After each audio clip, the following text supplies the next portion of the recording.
इस बार भारतीय जनता पार्टी के उम्मीदवार रविशंकर प्रसाद जी को वोट ना दे, इसलिए कि कायस्थ जाति को वो हाशिए पर राजनीति में भारतीय जनता पार्टी के जो नेता हैं हमारे प्रधानमंत्री नरेंद्र मोदी जी और अमित शाह जी दोनों मिलकर यशवंत सिन्हा जी को हाशिए पर लाने का काम किए, शत्रुघ्न सिन्हा जी को हाशिए पर लाने का काम किए, राजनीति में इन लोगों का टिकट काटने का काम किए।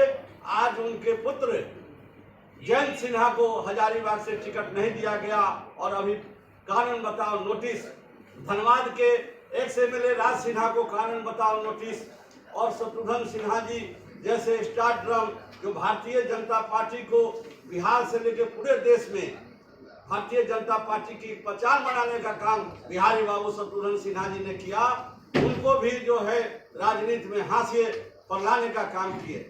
हम ये कहना चाहते हैं कि कायस्थ समाज के जो राजेंद्र बाबू, लाल बहादुर शास्त्री, जयप्रकाश नारायण जी और सचिदानंद सिन्हा जी जैसे लोग जो कायस्थ जाति का सम्मान करने का काम किया, पूरे देश में विश्व में नाम अगर कायस्थ जाति का है तो उसमें राजेंद्र बाबू, लाल बहादुर शास्त्री, सचिदानंद सिन्हा जी, शिवचरण माथुर, केवी सहाय, महामाया बाबू के वजह से है।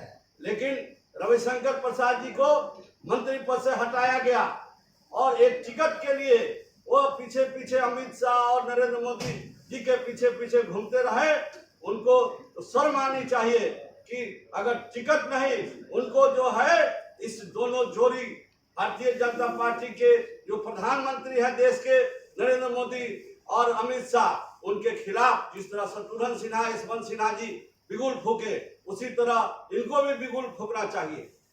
अंशुल अभिजीत जी जो एक काफी योग्य व्यक्ति हैं और कलम के जादूगर हैं, यहाँ से लेकर विदेश में भी उनका काफी शिक्षा दीक्षा हुआ है, और बाबू जगजीवन राम जी जो कायस्थों से उनकी काफी संबंध गहरा रहा है।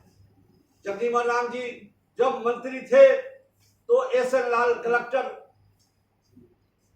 आरा के उनको सेक्रेटरी बनाने का काम किए। त्रिवेणी सहाय, ललन सिन्हा जी और कितने कायस्थ परिवार के लोगों को वह अपने साथ सम्मान देने का काम किए। इसलिए हम कायस्थ भाइयों से पटना साहिब में अंशुल अभिजीत जी को वोट देने का अपील करते हैं, बिहार प्रदेश इकाई, और पाटलिपुत्रा में डॉक्टर मीसा भारती जो इंडिया समर्थित राष्ट्रीय जनता दल के उम्मीदवार हैं, उनको जो है समर्थन देने की और भारी मत से वोट से विजयी कराने की अपील करती है।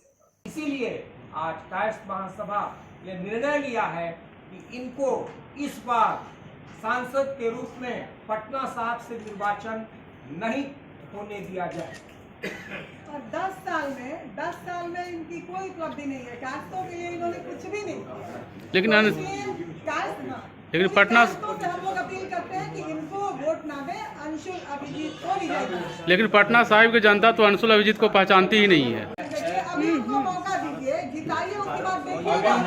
नहीं, वहाँ की पब्लिक की बात कर रहा हूँ मैम, वहाँ की जनता की बात कर रहा हूँ। वो उनका कहना मैं तो अंशुल अभिजीत को पहचानते ही नहीं हूँ, जानता ही जी। अंशुल अभिजीत के माता जी का जन्म कदम कुआं स्थित मकान में हुआ है, जो बाबू जगजीवन राम की मान्या धर्मपत्नी ने निर्मित किया था 1940 में। और आपको बता दें कि 1940 में उनके मकान में जो तिरंगा झंडा लगाया है, भारत के स्वतंत्र होने के पहले ही वहाँ तिरंगा झंडा फहर रहा है। और आपको मैं ये भी बता दूं कि ये जगत नारायण रोड में जो बाबू जगजीवन राम स्मृति सदन है, जो मकान है, वही कांग्रेस का कार्यालय हुआ करता था, और स्वतंत्रता संग्राम की सारी योजनाएं उसी मकान से निर्धारित होती थी। इसलिए अंशुल अभिजीत को ये कहना कि ये बाहर से है, ये बहुत बड़ी भूल है और जनता को धोखा देने के लिए ये कहा जा रहा है। सर, जैसे कि आप कह रहे हैं कि कायस्थों से अपील कर रहे हैं कि अंशुल अभिजीत को वोट दीजिए, और बाकी कायस्थ कह रहे हैं कि रविशंकर को वोट दीजिए, तो कैसे जनता डिसाइड करेगी कि किनको वोट देना? क्योंकि ये तो कंफ्यूजन वाली बात हो जाएगी। सवाल है, ये वोट जो है प्रत्येक व्यक्ति का अपना अधिकार होता है।